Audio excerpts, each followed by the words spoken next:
3 draws, 12 knockouts and 16 wins, 4 in the first round, 5 in the second round. This guy is an explosive fast starter. Yan po si Miyagi. Tignan natin kung yung improved na training, so to speak, dito pong si Jim Rex Haka ay magpipay off dito sa labang ito. Jim Rex Haka in red. And he's the southpaw. Ang nangyari po nung unang laban nila last August, 2 beses bumagsak si Haka sa first round, 1 beses bumagsak si Miyagi also in the first round. Nagkauluhan sila nung second round. Tinigil ni referee Bruce McTavish. It went down to a technical draw.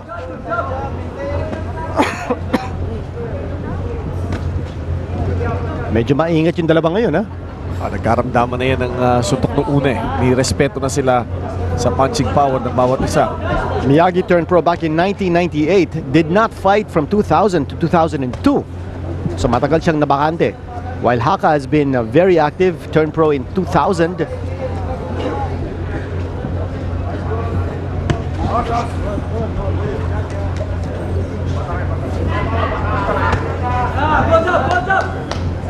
Miyagi, akala mo nung una nating ginawa ito nung August, yung part 1 ho nito, kaya akala mo hindi marunong sumuntok, kaya akala mo isa lang na pinulot sa Japan at lumaban, biglang tamaan niya itong si Jim Rex Haka. And surprising ito si Jim Rex Haka, but excellent recovery but not enough. Kinito, tingin ko wala talaga sa kondisyon si Jim Rex yung laban na yun. Exactly, and it looks like he learned from his lesson. Alam natin may lakas ito si Miyagi. Sabi nga natin, no? 4 first round knockouts, 5 second round knockouts. He's an explosive puncher. Dapat maging dito si Haka. Tinamaan sa panga itong si Jim Rex Haka pagpasok. Ang nakikita nating pagbabago ni Jim Rex dito, yung kanyang pa-side to side. Tama, pupunta sa kanan.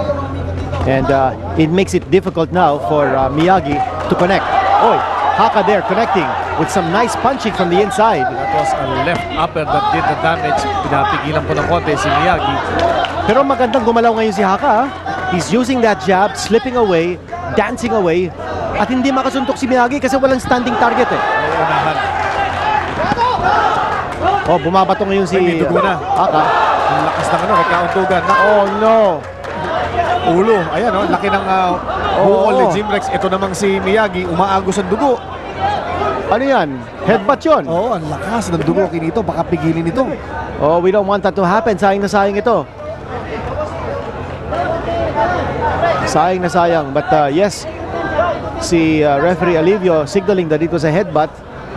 Ang daming dugo, Malakas masyado kinito. Pag hindi napigil ito, baka itigil yung laban. Ito, tumutulo, you see it there. Hindi upawi sa tumutulo, dugo. And the ring physician, si Dr. Biernes, Dalawa looking na yung very closely. tumitingin, Oo. And it's sad if it has Pag hindi to... tumigil ito kinito. Oh, it's sad if it has to happen. Lakas ng Alam mo, ito yung similar na cut ni yung laban ni Sugar Ray at saka ni Benitez. Aha. Na pinigil ni Carlos Padilla. Almost the same spot na umaagos ang dugo. I don't think this fight can continue. No, it's too deep.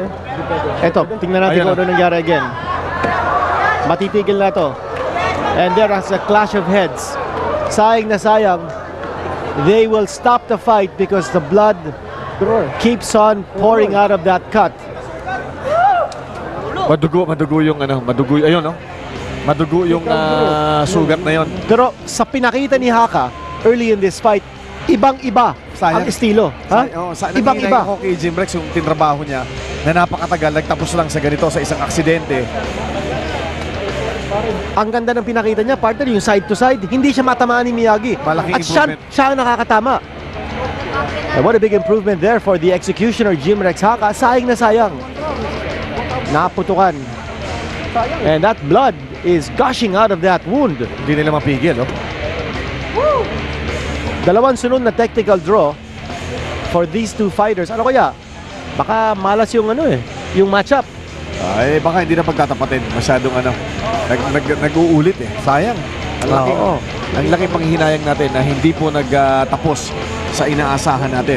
Maganda sana yung upside ng laban na to. Sayang na sayang. Diyan si Miyagi,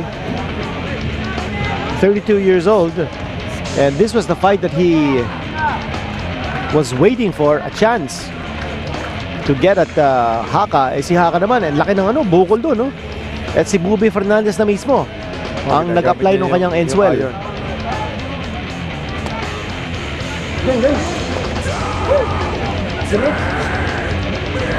Well, sinesenyos natin si Buboy Fernandez. At Buboy, halika, baka pwede natin makausap, partner. Bigyan natin ng headset. Ito, yung Si headset Buboy. ko na. Kasi, Buboy, halika. Buboy Fernandez, of course, siya po yung cornerman ni Manny Pacquiao. Pakisuot nga to. Narinig mo kami? Opo.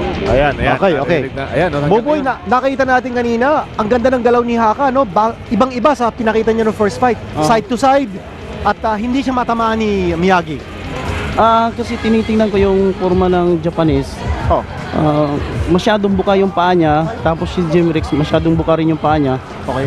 So, bawat galaw ni Jim Rex, tinitingnan ko yung paa ng Japanese. So, ang kaliwang paa hindi umaalis. So, sabi ko kay Jim Rex, kalawiti ka, mauna ka lagi. Yung kanang paa mo, unahan mo siya lagi sa labas. Oo.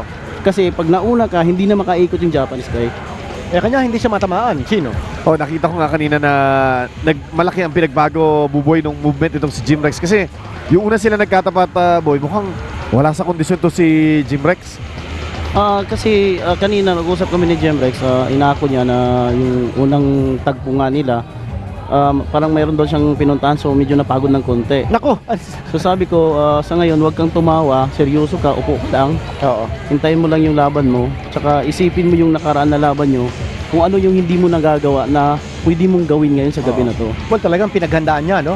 Sayang na sayang yung pagkakainsayo niya, nauwi lang sa technical draw muli.